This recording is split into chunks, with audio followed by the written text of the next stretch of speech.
So I want to just very quickly give an overview of nearpod. It's one of those tools that is much easier to understand if you're actually involved in a lesson, but I'm going to do my best to just give you a sense of how it works.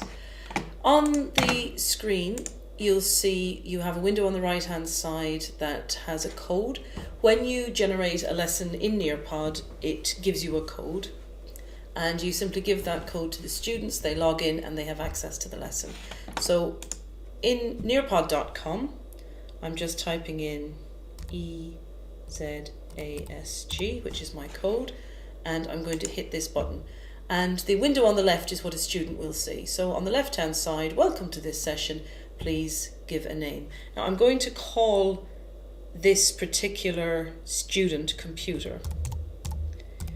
And the reason I'm doing that is that I have already, if I just hit join session, so I'm joining the session and we should come to the first slide.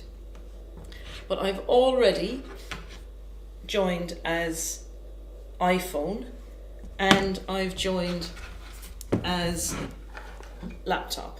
So I have 3 different devices all running as if it was 3 separate students. So in teacher mode, if I just shut this down, you'll see that the window on the right has these arrows left and right so that I can control the pace and I can run through the slides. There is a student paced mode that you can launch where you simply send the student a link and they can go through the slides themselves. So it depends on the use. When I click through, it will move to the next slide. So the first 2 slides, I've used the type tool in the interface, and there's a few templates for adding image and text together. I tend to avoid them because I find it's a little bit clunky and it's quite basic. The formatting is really simple.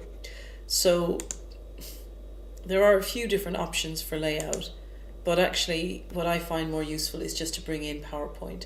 So there's a very nifty function where you can import an entire PowerPoint presentation and it will drop in the right order. You can then pop more interactive slides or different content between your existing slides. And that's usually the way that I work. I do a presentation in PowerPoint, which can work as a standalone presentation, and I might just put in some of the polls or the quizzes or the discussion boards in between some of those slides. And just to show you that as I'm scrolling through, you can see that the student on the left is being taken through the slides, but also the iPhone and my laptop here is doing the same thing. So moving on, just to show you some of the functions. Now I've done a really simple demo here, so obviously you can become a lot more ambitious and you can be a lot more complex about how you pose questions, but just to show how it works, I've set up a quiz. So it can be set up to check knowledge, or you can pose a series of questions. So you can have a 10 question quiz, or it could be just one quick question. And so the question I've posed is, which is the superior pet? And I need to guess if it's cats, dogs or goldfish. So my iPhone student is going to hit goldfish and hit submit. And you'll see on the right hand side in a second that answer will pop in. So at the moment I have 33% incorrect and 66% no answer. And that's what the teacher sees, the students don't see that. On my laptop, I'm going to select cats, and on my computer here, I'm going to select cats. And what will happen is you'll see as the answers come in, I can see that student iPhone has got it incorrect, but I can see that laptop has it right and computer has it right. Now, I don't particularly want to expose students, but I can choose to share this back out to the group so that they can see the statistics. So without exposing anybody, we can see who's got it right and who's got it wrong. It may not be a simple right or wrong question. You might be asking an opinion, but there's a polling tool that actually works better for that. So I can choose to share and I can choose to unshare. So that's the quiz function. There's an open-ended question where I've said, what will you take home from the session today? And the computer is going to answer, I will have a look at nearpod and hit submit. And the iPhone is just going to hit nonsense because I don't want to take too long.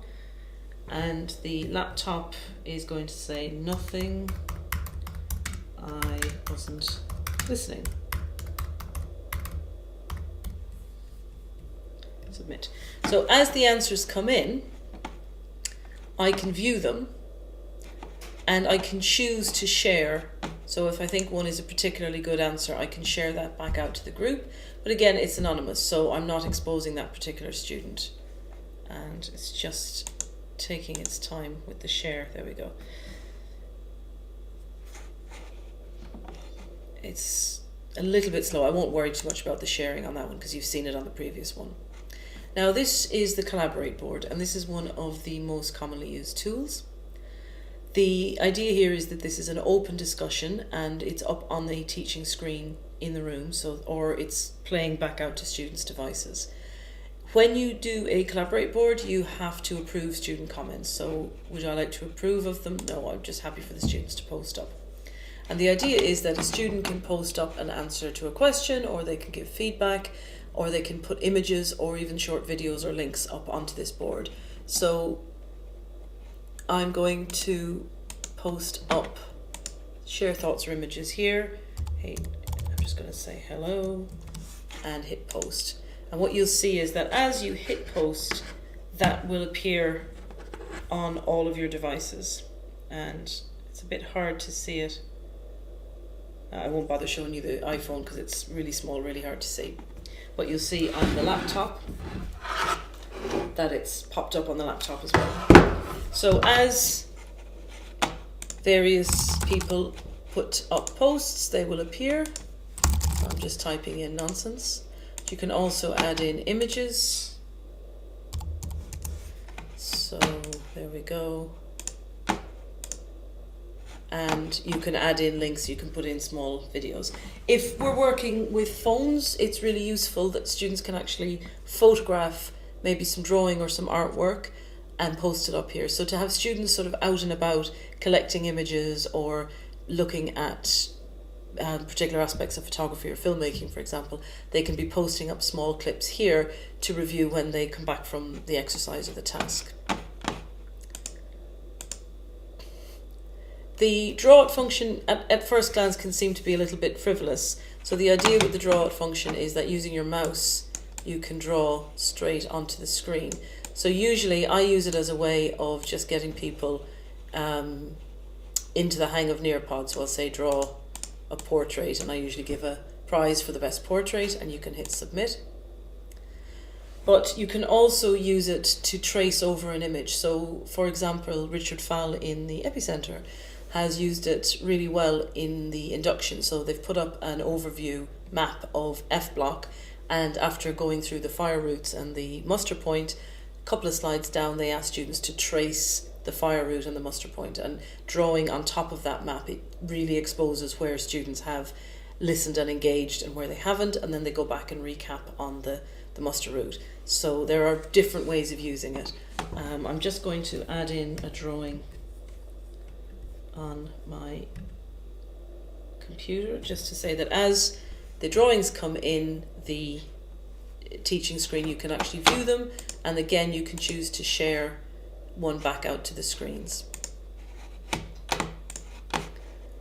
And moving on, you can also add web content. So if you wanted students to be looking at particular websites, or if you wanted to bring them into a different resource, you can place that resource, they can click to open the web page, and it will open up the page as a separate window.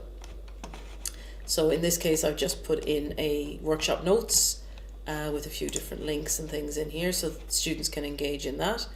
And at the point where you're ready to go back, they can go back into the demo and you can move them on.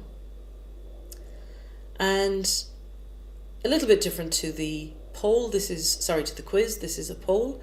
The idea here is that you're getting students to vote which are better, cats or dogs. So I'm going to select cats and submit here. I'm going to select dogs and submit here.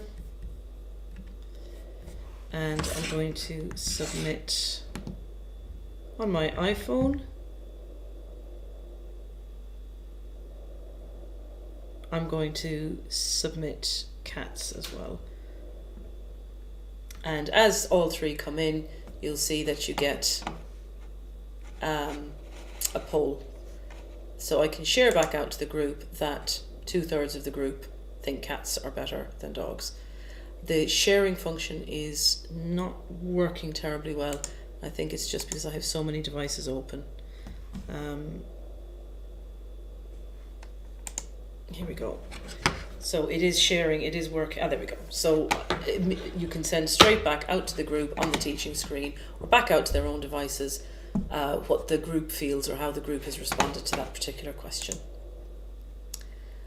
And just to finish up, there are some interesting sort of 3D or 360 content areas, but it's not really a good pipeline in terms of uploading your own content. So you have to use the content that's already there. So again, it's a little gimmicky at the point where maybe students could create something in Unity or create something in Maya or a similar program and upload it. That could be really interesting.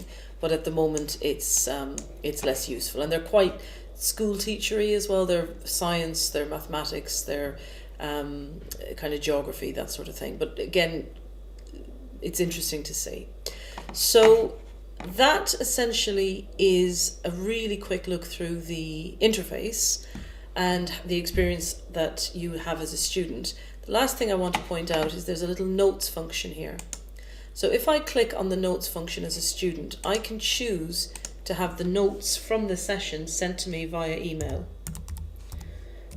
So I'm just putting in my email address and hit send. And when that arrives into my email, hopefully, here we go. It's a different set of notes, but same principle. So you can download them and view them as a PDF or as a Word document. Here we go. So